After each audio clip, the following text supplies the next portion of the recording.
Morning guys, Dave Canterbury with Wilderness Outfitters. I'm at the Pathfinder school. Pouring down rain in southeast Ohio today, and it's about, I don't know, less than 50 degrees I'm guessing. I've got my Gore-Tex jacket on to keep me from getting soaking wet. A lot of the questions that I get from people while we start this video is, what clothing am I wearing in most of my videos? And this Gore-Tex jacket is just a U.S. military surplus Gore-Tex jacket, Gore-Tex field jacket. It is surplus, like I said. This one is an extra large. I think I bought this thing at a gun show for about 30 bucks. It was almost brand new when I bought it. They're kind of hard to find, kind of hard to get a hold of. You might be able to find one on the internet somewhere if you look hard enough, right at a military surplus store. I had a question yesterday about these gloves, and all these are Wells Lamont work gloves. You can buy these at any Tractor Supply. You can buy these at getting soaking wet here. You can buy these at Tractor Supply. You can buy these at Lowe's or Home Depot. Any place like that usually has these work gloves. These are just green with a fawn colored palm. I've had these for about 2 years. They work real well. What I wanted to go over with you guys today was, I've been trying to build a small survival kit on an implement, I guess if you want to call it that, that I could carry like in the jungles and in South America, Central America, places like that, on some of these shoots that I'm getting ready to go on. And I made some modifications to my Ontario Machete that we looked at the other day in the other tools video, and I wanted to kind of show them to you today so that you get an idea of what I'm looking at, and it might give you some ideas for things that you want to carry if you live down south or if you carry a machete.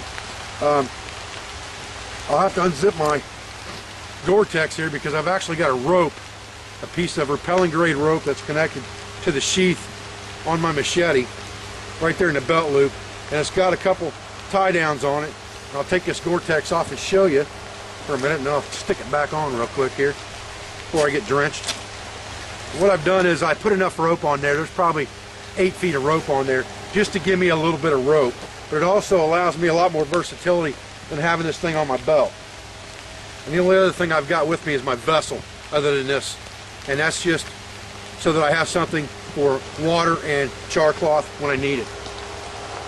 So this is my machete kit, and I'm going to lay this down for a minute, get my Gore-Tex back on, and we'll discuss this thing in a little bit more detail in the rain here. I'll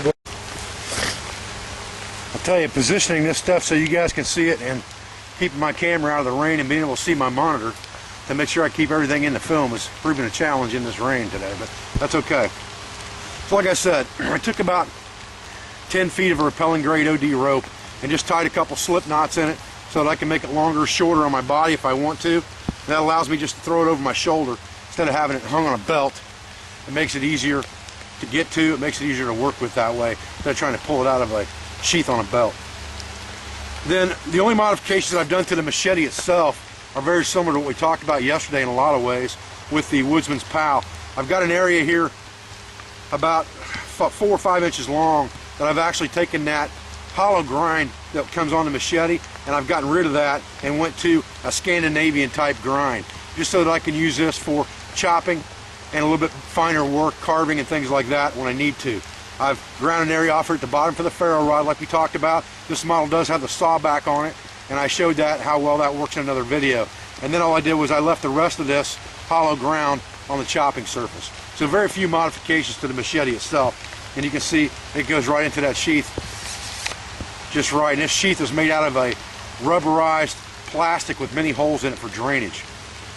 Now, what I did with this to kind of kit this thing up a little bit, you can see there's quite a few implements hanging off this kit. What I did was I took a couple pieces of inner tube, first of all, that were about, I don't know, 4 or 5 inches wide, just regular bicycle inner tube, and I stretched them clear over the top of this sheath and then tucked them underneath to make pockets so that I could shove stuff down inside there.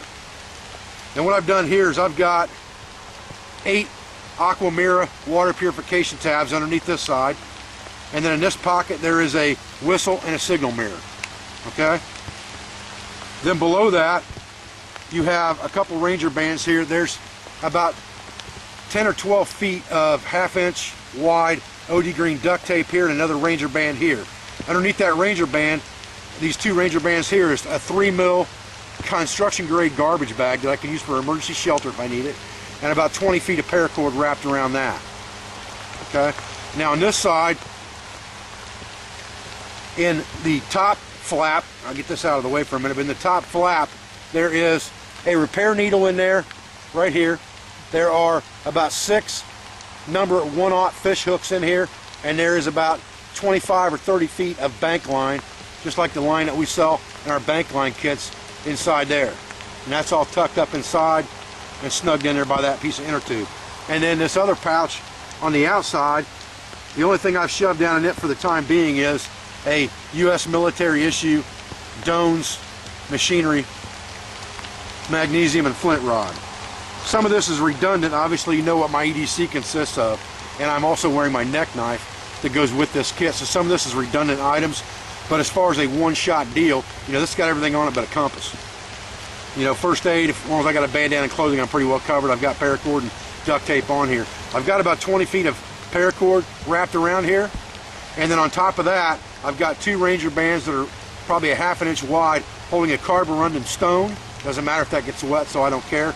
And that's the stone that I use to sharpen this machete with in the field.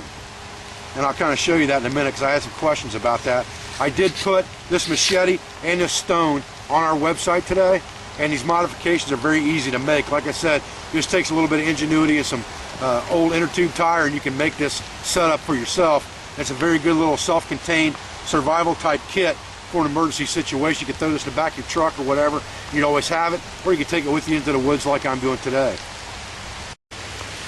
Now, as far as sharpening this machete in the field goes, like I said, you know, I've got this carborundum stone shoved underneath these Ranger bands, and I'll usually just pull it out and I'll shove it up against a surface that's hard, like this tree, and that's how I'll work on it.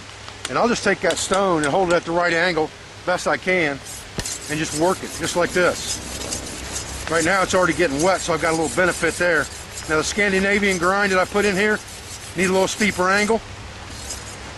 Okay, on this edge it's got the hollow grind on it, you need a little bit different angle. But you can work that thing from both sides like that very easily. Just shove it in the other side and do the same thing, and you can work that real easy with that stone, just like that. And that's the way I usually work on these things in the field. That's the way I'll sharpen this. You just got to keep the angle right, depending on where on the blade you're sharpening it.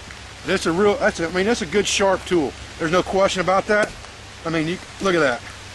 That thing is sharp. I just buried that thing an inch probably in that piece of dead wood right there, and it's not rotten by any means.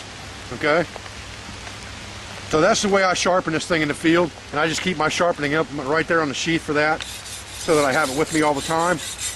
These are high carbon steel.